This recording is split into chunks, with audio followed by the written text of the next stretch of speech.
Hallelujah. धन्यवाद इस मौके के लिए, सौभाग्य के लिए प्रभु ने मौका दिया आप लोग के बीच में प्रभु का वचन बांटने के लिए। आइए आज हम परमेश्वर के वचन में से सीखेंगे परमेश्वर के राज्य का आनंद। प्रियो, परमेश्वर के राज्य का जो आनंद है वो हम कैसे ले सकते हैं? प्रभु के वचन को जब तक हमें समझ नहीं आएगा हम परमेश्वर के राज्य का आनंद नहीं ले सकते। इसलिए इस वचन को हम प्रार्थना के साथ बैठे प्रभु के साथ, और पवित्र आत्मा हमें ये वचन समझाए। सीखने के लिए मैं विनती करूँगा हर एक भाई बहनों से कि प्रार्थना के साथ आप इस परमेश्वर के वचन को सुने। निकाल लीजिए रोमियो की पत्री, उसका 8 अध्याय 17 वचन पढ़ेंगे। रोमियो की पत्री, उसका 8 अध्याय 17 वचन। जी। और यदि संतान है तो वारिस भी, वरन परमेश्वर के वारिस और मसीह के संगी वारिस हैं जी। कि जब हम उसके साथ दुख उठाए तो उसके साथ महिमा भी पाए। हालेलुया। आइए प्रार्थना करते हैं। धन्यवाद स्वर्गीय पिता प्रभु यीशु मसीह, हम इस मौके के लिए, सौभाग्य के लिए स्वर्गीय पिता आपके जीवित वचन के द्वारा आपकी पाक रूह हमें ये सीखने के लिए मदद करे, मार्गदर्शन करे। प्रभु जी, भाई बहन जो यूट्यूब के माध्यम से सुन रहे हैं, कलीसिया के लोग, हर एक के लिए ये वचन आशीष का कारण हो, आत्मिक उन्नति का कारण हो। प्रार्थना यीशु मसीह के नाम से, आमीन आमीन। हालेलुया। जी पढ़िए। और यदि संतान है तो वारिस भी, जी, वरन परमेश्वर के वारिस, वरन परमेश्वर के वारिस और मसीह के संगी वारिस हैं। और मसीह के संगी वारिस हैं। हालेलुया। जब हम उसके साथ दुख उठाए, देखो यहाँ लिखा है कि जब हम उसके साथ दुख उठाएं तो उसके साथ महिमा भी पाए। हालेलुया। तो प्रभु के राज्य का जो आनंद है ना प्रियो, देखो यहाँ हमने समझना है। यहाँ लिखा है जब हम उसके साथ दुख उठाएं तो उसके साथ महिमा भी पाएंगे। मतलब हम प्रभु यीशु मसीह के साथ उसके दुखों में हमें सहभागी होना है। सहभागी होने का मतलब है यीशु मसीह जिस मार्ग से चले हैं, जिस तरह इस पृथ्वी पे जीकर हमें एक नमूना या हमें एक आदर्श देकर गए हैं, उसी प्रकार हमारा जीवन भी परमेश्वर के मार्ग में चलते समय या प्रभु के वचन पर चलते समय हमारे जीवनों में जो कष्ट आता है इसे हमने उठाना है। उठाने का मतलब है, लिखा जैसा हमने पढ़ा, जब हम, देखो यहाँ पे प्रेरित उस बात को क्लियर कर रहा है पौलुस कि जब हम उसके साथ, हम का मतलब है सब, हम उसके साथ दुख उठाएं तो उसके साथ महिमा भी पाएंगे। तो इस दुख उठाने के अंदर ही है वो आनंद, वो रहस्य, वो खुशी, वो पवित्र आत्मा के द्वारा आपको और हमें मिलता है।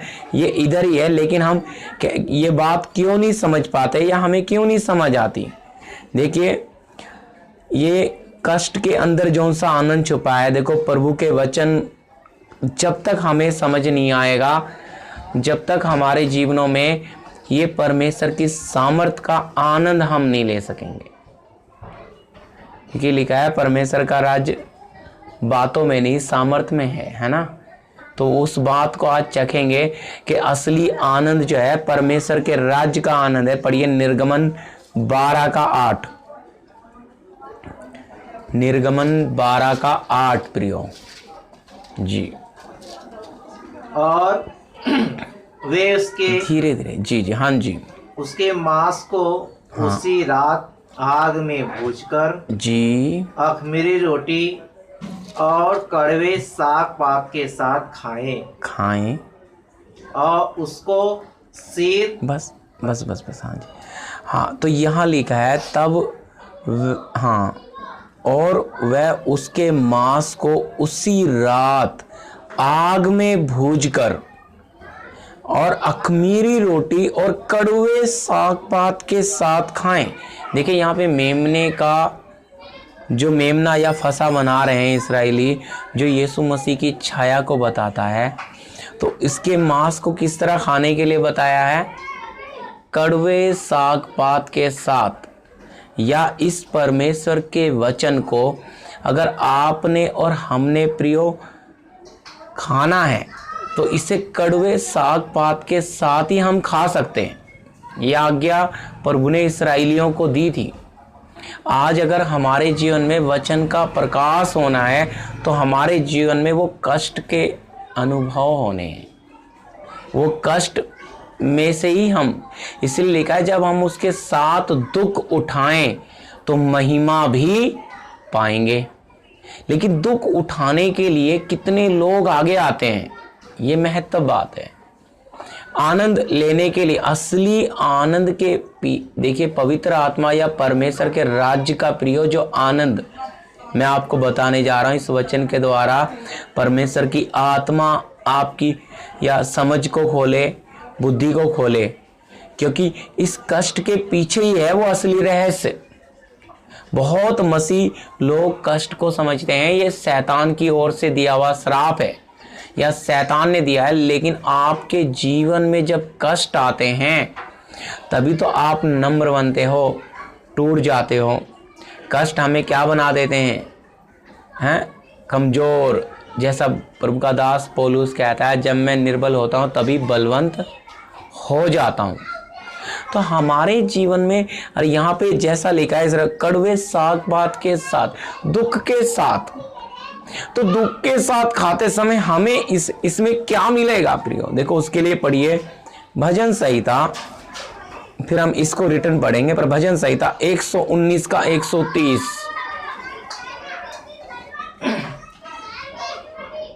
तेरी बातों के खुलने से प्रकाश होता है। हालेलुया। क्या लिखा है? तेरी, यहाँ मूल्य भाषा में असली इंग्लिश में लिखा है वचन, तेरे वचन के खुलने से प्रकाश होता है जी। उससे भोले लोग समझ प्राप्त करते हैं। समझ प्राप्त करते हैं। देखिए अच्छी तरह समझना, भोले लोग समझ, यानी कि परमेश्वर का वचन प्रियो जब तक हमें खुलकर नहीं मिलेगा, यहाँ लिखा है तेरे वचन के खुलने से क्या होता है? प्रकाश। यानी कि हमारे जीवन के अंदर जो रोशनी का दरवाजा है ये वचन है। वचन कौन है? परमेश्वर स्वयं है। तो ये वचन हमारे जीवन में खुलना है, और अगर ये वचन खुलना है तो आपके जीवन में वो कष्ट का अनुभव, आपने इस जो जीवन में प्रभु ने दिए हुए कष्टों को उठाकर आनंद के साथ चलना। क्योंकि जब आप परमेश्वर के वचन को मानते हुए और अपने जीवन में आई हुई सारी समस्याओं को आप उठाकर चलते हैं, आप उठाने का मतलब होता है प्रियो आप किसके हाथ में हो? बताइए। आपने अपना जीवन सर्वशक्तिमान प्रभु यीशु मसीह को सौंप दिया है। अब आप प्रभु के हाथ में हो, प्रभु यीशु मसीह के हाथ में अगर आप हो तो अच्छी तरह समझना यीशु मसीह पिता के हाथ में है, तो आप तो एकदम सुरक्षित और सेफ हो। फिर आपके जीवन में ये कष्ट क्या आपको बर्बाद कर सकता है? ये दुख बर्बाद कर सकता है, या पैसे की तंगी बर्बाद कर सकती है, या क्लेश बर्बाद कर सकता है? बिल्कुल भी नहीं। ये तो हमारे मनुष्य स्वभाव को बनाने के लिए परिस्थिति है। उस हालात को हमने जीतना है, इस परिस्थिति को हमने जीतना है। लेकिन उस बात को हम क्यों नहीं समझ पाते? हम उस समय उस कष्ट के अंदर आनंद क्यों नहीं मना पाते?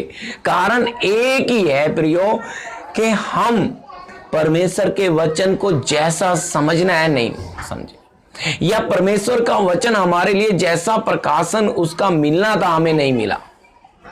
हमें ऐसा लग रहा है कि प्रभु यीशु मसीह सारे कष्ट उठा गए, अब हमें उठाने की शायद जरूरत नहीं है। पर प्रियो ऐसा नहीं है। प्रभु यीशु मसीह कष्ट उठाकर हमें एक आदर्श देकर गए हैं, हमें उसी के पद चिन्हों पर चलने के लिए पतरस प्रेरित कर रहा है। तो पतरस कहता है हम उसी के पद चिन्हों को फॉलो करें। वो कैसे चला, आज हम किस तरह पर चल रहे हैं, हमारा जीवन किस प्रकार है। परमेश्वर के साथ अगर हमारा नजदीकी संबंध बनना है, प्रभु के साथ या प्रभु या परमेश्वर ने हमें इस पाक वचन का प्रकाश खोल कर देना है प्रियो, तो ये बात हमने अच्छी तरह से समझ लेनी है कि जब तक वचन नहीं खुलकर मिलेगा हमारा जीवन रोशनी में नहीं होगा। हम अपनी बुद्धि से भी इस वचन को पढ़ सकते हैं, लेकिन वो किसी काम का नहीं होगा, वो हमारी आत्मा के लिए भी खाना नहीं बनेगा और दूसरों के लिए भी नहीं, वो सिर्फ ज्ञान बन सकता है। लेकिन परमेश्वर के वचन के खुलने से क्या होता है, प्रकाश होता है, पहली बात है।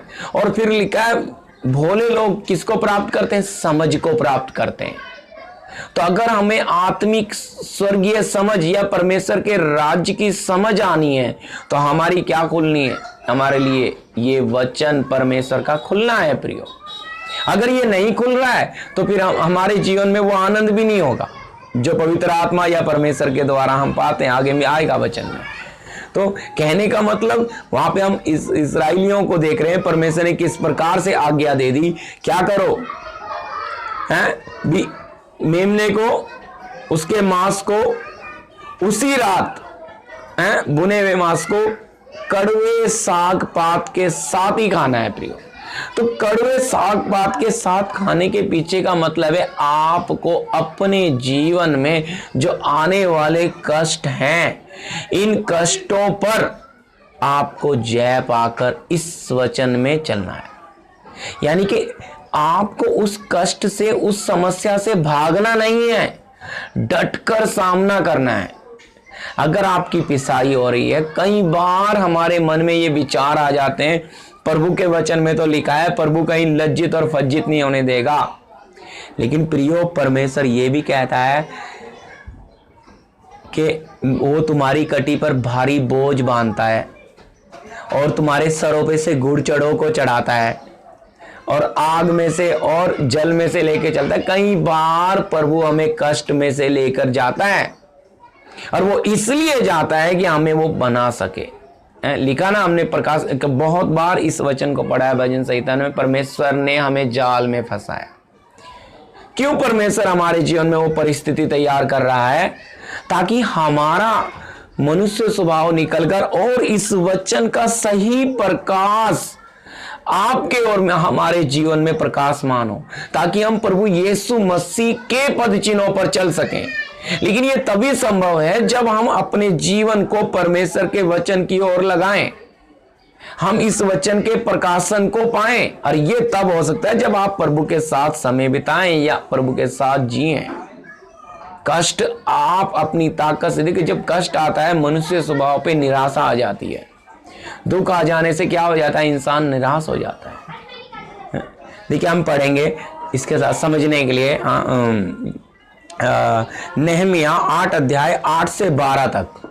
जी यहाँ पे ये मैं इतना बड़ा अध्याय इसलिए पढ़ा रहा हूँ, यहाँ पे कुछ गहरी बात। देखिए नहमिया के जो लोग थे, वो नहमिया जो प्रभु का सेवक जिसने आके गिरे हुए मंदिर सहपना को सबको बनवाया है। जी पढ़िए, जब वहां पे आनंद होने लगा, ये परमेश्वर की पुस्तक को खोलकर पढ़ा जा रहा था, तब वहां पे क्या चल रहा था, जी पढ़िए उस बात को। उन्होंने परमेश्वर की व्यवस्था की पुस्तक से पढ़कर अर्थ समझा दिया और लोगों ने पाठ को समझ लिया। जी तब नेहमिया जो अधिपति था, हाँ जी, और एजरा जो याजक और शास्त्री था, और जो लेवी लोगों को समझा रहे थे, हाँ जी, उन्होंने सब लोगों से कहा, जी आज का दिन तुम्हारे परमेश्वर यहोवा के लिए पवित्र है, पवित्र है। हाँ जी, इसलिए विलाप न करो। हाँ विलाप ना करो और न रो, क्योंकि सब लोग व्यवस्था के वचन सुनकर रोते रहे। हालेलुया प्रियो, क्या सुनकर, परमेश्वर के वचन को सुनकर रोना शुरू हो गया। क्यों? क्योंकि परमेश्वर का वचन का जब प्रकाश, या परमेश्वर का वचन को हम आईना बोलते, दर्पण, इसमें जब अपनी हालत दिखाई देती है उसे बोलते हैं प्रकाश मिला। अपने आप वो व्यक्ति इतना नम्र हो जाता है। यहाँ पे सब जब मूसा की लिखी व्यवस्था पढ़ दी तो इनमें बहुत रोना शुरू हो गया। और देखिए इस रोने के पीछे का वो आनंद भी समझिएगा जी। रोते रहे 10। फिर उसने उनसे कहा, जाकर चिकना चिकना भोजन करो और मीठा मीठा रस पियो जी। और जिनके लिए कुछ तैयार नहीं हुआ उनके पास भोजन सामग्री भेजो, क्योंकि आज का दिन हमारे प्रभु के लिए पवित्र है जी। और उदास मत रहो, क्योंकि यहोवा का आनंद तुम्हारा दृढ़ गढ़ है। हालेलुया। कौन? यहोवा का, यानी कि परमेश्वर का जो आनंद है वो हमारे लिए दृढ़ गढ़ है। दृढ़ गढ़ का मतलब है इतना अटल है प्रियो। अगर हमारे अंदर स्वर्ग का या परमेश्वर का आनंद नहीं है तो हम क्या हो जाएंगे? निराशा में चले जाएंगे। फिर ये कष्ट का सामना भी नहीं कर सकते हैं, समस्याओं का सामना भी नहीं कर सकते हैं। तो इसलिए लिखा है, पौलुस कहता है हमेशा आनंदित रहो। मैं फिर कहता हूं फिलिप्पी 4:4 में, फिर आनंदित रहो। क्यों आनंदित? क्योंकि परमेश्वर का राज्य, देखिए यह परमेश्वर आनंद का है जो पवित्र आत्मा के द्वारा ही होता है। अगर हम आत्मा से परिपूर्ण नहीं हैं, अगर हमें इस परमेश्वर के वचन का प्रकाशन नहीं मिला, हम ये आनंद का मजा ले नहीं सकते। और ये आनंद कैसे हो रहा है? देखो, जब इनको समझ आ गया, मैंने आपको पढ़ाया, वापस नहीं जा रहा, कि उन्हें समझने के बाद जब पुस्तक बंद कर तो उनका क्या हो गया? रोना शुरू हो गया। उन्हें याद आ गई अपने जीवन को।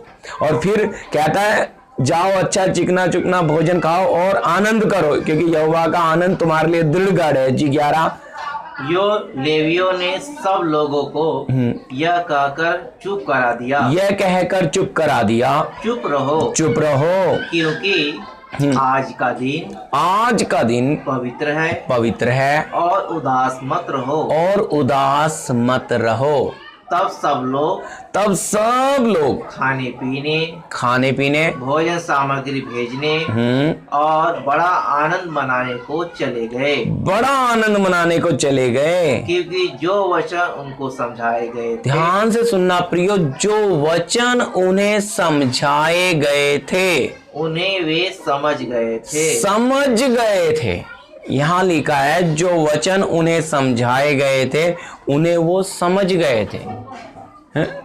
तो परमेश्वर का वचन हमें जब समझ आता है तो हमारी आत्मा हर्षित हो जाती है, आनंदित हो जाती है, तृप्त हो जाती है प्रियो। जैसे हम खाना खा के तृप्त होते हैं ना, ऐसे वचन में भी हमने, तो ये तभी हो सकता है जब परमेश्वर का आत्मा हमें इस वचन को खोल कर दे। इसके साथ समझने के लिए एक और वचन पढ़िए, भजन संहिता 119 का 140 से 143 तक। भजन संहिता 119 और 140 से 143 जी रीड कीजिए। तेरा वचन पूरी रीति से ताया हुआ है। हालेलुया। क्या किया हुआ है? परमेश्वर का वचन पूरी रीति से ताया हुआ है। इसलिए तेरा दास उससे प्रीति रखता है। हालेलुया।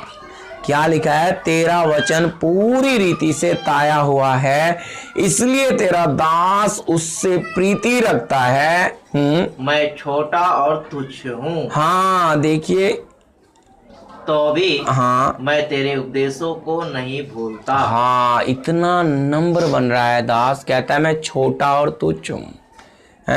तो तेरा वचन पूरी रीति से ताया हुआ है।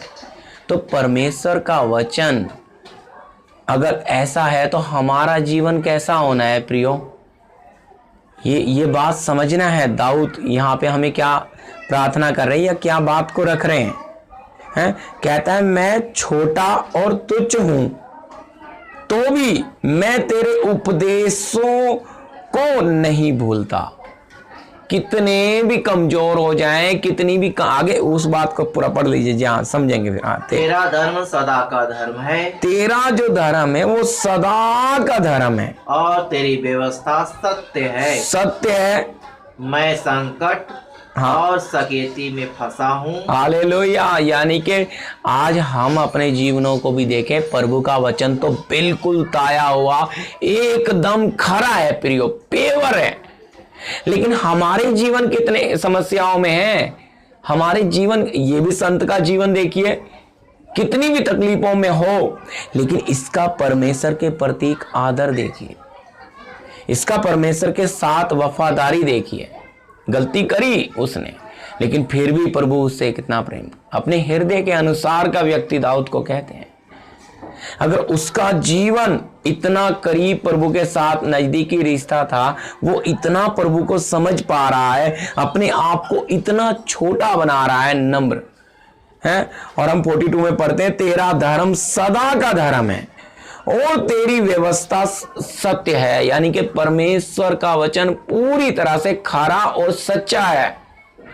लेकिन ये सच्चाई हमारी आत्माओं में जब तक इसका प्रकाशन नहीं गिरेगा, प्रियो, हम कितनी भी ताकत लगाएं, हमारे जीवन में वो प्रकाशन होगा नहीं, हमारी आत्मा वो हर्षित नहीं होगी, वो आनंद हम पा नहीं सकते जो परमेश्वर के राज्य का या स्वर्ग राज्य का आनंद है। जी हाँ, आगे 41। तो मैं तेरी आज्ञाओं से सुखी हूँ। हाँ वही 43। हाँ, मैं संकट और सकेती में फंसा हूं। तो संकट और सकेती में फंसने के बाद इसका जीवन प्रभु के साथ इतना आनंदित क्यों है? लास्ट लाइन क्या लिखा है? परंतु मैं तेरी आज्ञाओं से सुखी हूं। मतलब परमेश्वर की आज्ञाओं से कैसे सुखी है? हाँ बताइए प्रियो, ये बात हमने समझनी है। दाऊद परमेश्वर की आज्ञाओं से कैसे सुखी रह सकता है? आप बताइए। हम प्रभु ये परमेश्वर की अगर आज्ञा मानेंगे तो हमारे जीवन आनंदित होगा, सुख में होगा, है? पर अगर हम आज्ञा नहीं मानेंगे तो हम क्लेश और उपद्रव और बुराई में पड़े रहेंगे, क्योंकि आज्ञाकारी नहीं है। ये आज्ञाओं से क्या है? सुखी है। और हमें परमेश्वर की आज्ञा क्या लगता है? नहीं, ये बड़ा कठोर है, या ये बात हम नहीं मान सकते हैं, या हम कष्ट को कैसे उठा के चलें? जैसे लूका 9:23 में प्रभु कहते हैं, साफ लिखा है ना, यदि कोई मेरे पीछे आना चाहे तो अपना आपे का इनकार करे और हर दिन अपना क्रूस उठाकर मेरे पीछे चले। लेकिन प्रियो, हम तो मूल्य भाषा में लिखा है अपने आप से नफरत करें, लेकिन हम तो अपने आप से इतना प्यार करते हैं, तो हम कैसे अपने आपे का इनकार कर सकते हैं? अब जब तक हम अपने आपे को नहीं छोड़ेंगे, अपनी खुदी को, अपनी मन मर्जी को नहीं छोड़ेंगे, जब तक इस वचन का आनंद नहीं ले सकते। एक आज्ञाकारी बनना पड़ेगा। परमेश्वर की छोटी से छोटी आज्ञा भी हमें क्या करनी पड़ेगी? भय के साथ माननी पड़ेगी। और जब ये मानना शुरू किया तो उनके बीच में कितना बड़ा आनंद की लहर गूंज गई, खुशी की लहर। किनके? इस्राएलियों के बीच में। जी वो एक और वचन पढ़िए। हाँ, भजन सही, रोमी पढ़ दीजिए पहले, रोमियो की पत्री 14:17। जी देखिए, यहाँ पे मैं एक बात हम अपने लिए भी सीखना चाह रहे हैं, फिर वो उस आनंद को भी देखेंगे इस्राएलियों के। जी, रोमियो की पत्री 14:17। क्योंकि परमेश्वर का राज्य, क्योंकि परमेश्वर का राज्य खाना पीना नहीं। हालेलुया। यहाँ पे सही भाषा में है, परमेश्वर का राज्य किसका नहीं है प्रियो? खाने पीने का मतलब संसार नहीं है। क्योंकि हम संसार में अगर हम जाते हैं, अब जो अन्य जातियों के यहाँ अगर हम चले जाएं प्रियो, या हम भी कभी अन्य जाति थे, तो वो लोग क्या करते हैं, मेहमान नवाजी, बहुत आदर मान, सब चीज़ों में कोई कमी नहीं छोड़ते। और फिर जब वो आते हैं तो उनका उससे बढ़कर करना पड़ता है। नहीं किया तो वो निराश हो जाएंगे, क्योंकि हमने किया तो बदले। वो संसार है। संसार यहां लिखा परमेश्वर का राज्य खाने पीने का नहीं, यानी कि संसार का नहीं है परमेश्वर का राज्य। तो परमेश्वर का राज्य किसका है जी? आगे पढ़िए। परंतु धर्म और मेल मिलाप, धर्म और मेल मिलाप, और वह आनंद है। हाँ, रुक जाइए। धर्म और मेल मिलाप, अच्छी तरह समझना। परमेश्वर का राज्य खाना पीना यानी कि संसार नहीं है, धर्म। जो हम पढ़ रहे थे, दाऊद इस बात से आनंदित हो रहा है यहाँ धर्म और मेल मिलाप, एक मनुष्य का परमेश्वर के साथ क्या होना है? मेल, तब वो आनंद होता है प्रियो। इसलिए यहां लिखा है वो आनंद कैसे? धर्म और मेल मिलाप। तो मेल मिलाप कई बार आज इंसान से मिलाने में लगा है। कुछ लोग इस बात को समझ के रिश्तों में लगाने में लगे हैं। कैसे करके रिश्ते? भाई साहब प्रियो, मैं ये बात आपसे नम्र होते हुए बोल रहा हूं कि ये नहीं है परमेश्वर का राज्य है एक पापी को स्वर्गीय पिता से मिलाना, मेल मिलाप। जो अंधकार में पड़े हैं, जो प्रभु के वचन को नहीं जानते, जो सृष्टिकर्ता को नहीं जानते, ऐसे लोगों का परमेश्वर के साथ मेल कराना। और जब वो मेल कराते तब आपकी आत्माएं जो हर्षित होती है, जो आनंद मिलता है, वो आनंद को यहाँ पे बोला जा रहा है कि परमेश्वर का राज्य खाना पीना नहीं, वरन क्या है? धर्म और जी और मेल मिलाप, और वह आनंद है, और वो आनंद है जो पवित्र आत्मा से होता है। हालेलुया। यानी कि परमेश्वर की आत्मा या परमेश्वर का राज्य जो हमारे जीवनों में, क्योंकि हम जब मेल करा रहे तो एक मनुष्य में से संसार निकालकर स्वर्ग राज्य डाल रहे हैं, तो वो आनंद कितना बड़ा आनंद है। सबसे ऊंची सेवा प्रियो जो आपको और हमें प्रभु ने दी है वो यही है। ये है परमेश्वर के राज्य का आत्मिक आनंद। हमें अच्छा घर मिल गया या अच्छा खाना मिल गया, अच्छा कपड़ा मिल गया, अच्छी नौकरी, ये आनंद नहीं है, या हम किसी बीमारी से, रोग से चंगे हो गए, ये आनंद नहीं है प्रियो। वो रोग आपको हो सकता है। अभी देखिए, मेरी भी किडनियां खराब हो गई थी, सड़ गई थी, लेकिन प्रभु ने अद्भुत तरीके से ठीक कर दी। पर मैंने अपना जीवन प्रभु को सौंप दिया। तो प्रियो ये बात समझना, अगर मैंने नहीं सौंपूंगा तो वो किडनियां ठीक हो गई, मैं अच्छा हो गया, ये बड़ी गवाही नहीं है।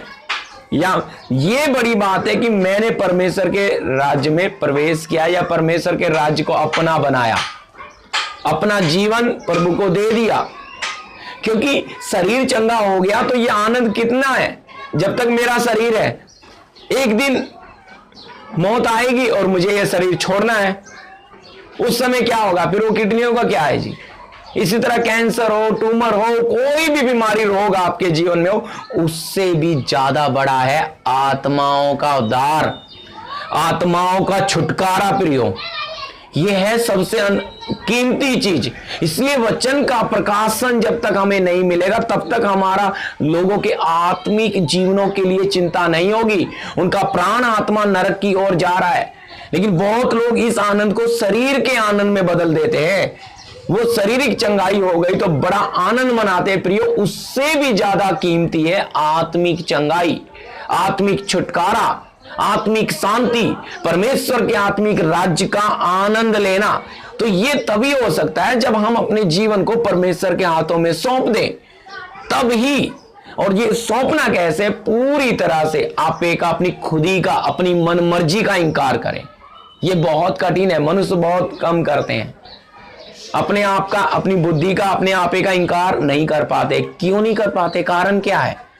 कारण मैं और मेरा अपनी खुदी पढ़िए, इसलिए इंकार नहीं करते। तो वचन का प्रकाश नहीं मिलता, फिर मनुष्य की अपनी बुद्धि काम करती है। फिर वो अपनी बुद्धि से वचन को कैसे भी तोड़ मरोड़ लेते हैं, लेकिन वचन अगर आपको और प्रियो मुझे खुलकर मिलना है तो हमारा जीवन प्रभु के वचन, जिस आज्ञाओं को हमने पढ़ा के क्या होता है, मैं वापस पढ़ लीजिए उस लाइन को जी, भजन संहिता 119 का 143। देखिए,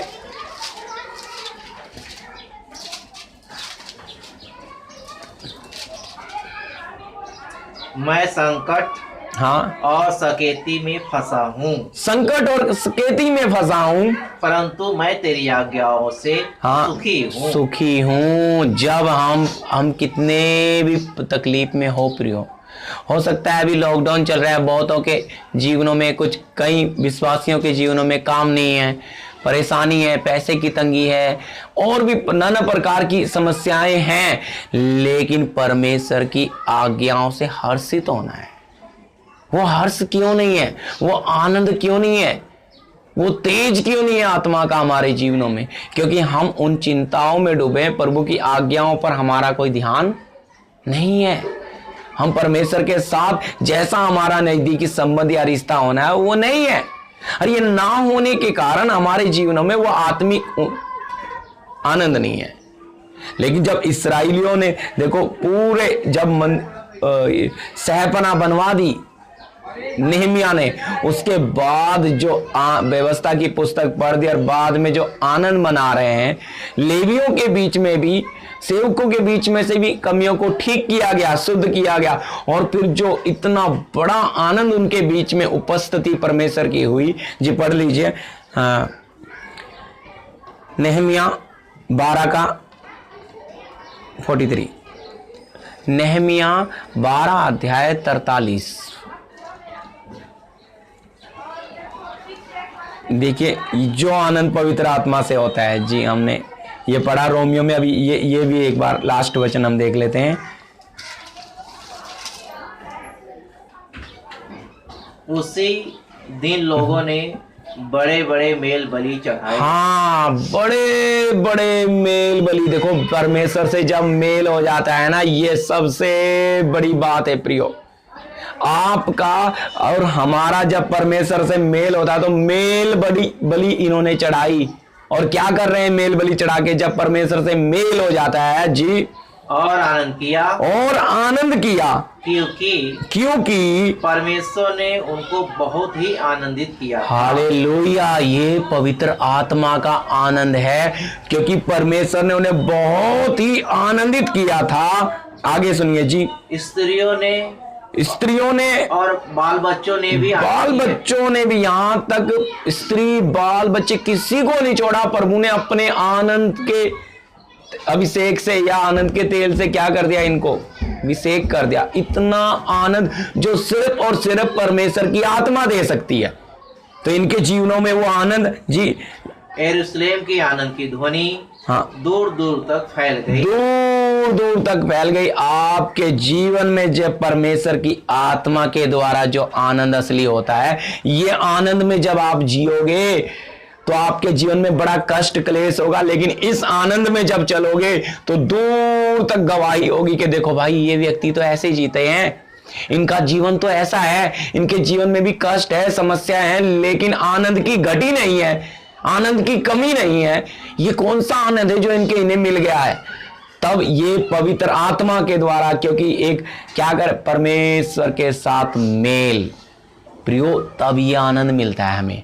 मैं प्रभु का धन्यवाद देता हूँ, प्रभु ने ये वचन बांटने का मौका दिया। हाँ, आइए हम प्रार्थना करेंगे। भाई मनोज हमारे लिए लास्ट प्रार्थना करेंगे। धन्यवाद करते हैं पवित्र परमेश्वर, राजाओं के राजा, प्रभु के प्रभु, धन्यवाद जी पिता। आपने अपने दास के द्वारा प्रभु वचन के द्वारा बातें की प्रभु जी प्रभु, के वचन का प्रकाशन मिले प्रभु जी, और मेरे आत्मा के आनंद में प्रभु हम सब हर्षित हो जाए। यस पिता। वो जो दाऊद तंगी में, क्लेश में पड़ा हुआ भी प्रभु, दुख में भी पड़ा हुआ प्रभु, लेकिन आपके धर्म को ही सर्वव्यापी और सबसे अच्छा मानता है पिता, और अनंत काल के लिए टिका रहने वाला आपका वचन है प्रभु। ये वचन प्रभु सुनने वालों के लिए प्रभु, जो YouTube के माध्यम से सुन रहे प्रभु, वो सारे जीवनों में आशीष का कारण बने प्रभु, उनकी आत्मा में एक आनंद हो जाए प्रभु, जो आनंद प्रभु आपकी आत्मा के द्वारा होता है पिता। धन्यवाद करते प्रभु, आपकी मर्जी हर एक के सुनने वाले के साथ हो प्रभु पिता। धन्यवाद करते प्रभु, आपके दास को सुनने वाले हर एक भाई बहनों को आपके हाथों में सौंपते, प्रार्थना यीशु मसीह के नाम से मांगते हैं, आमीन आमीन। अब पिता का प्रेम, पुत्र का अनुग्रह, पवित्र आत्मा की सहभागिता, संगति हमारे साथ तमाम संत लोगों के साथ प्रभु यीशु के दूसरी आमन तक होता रहे। आमीन। सबको जय मसीह।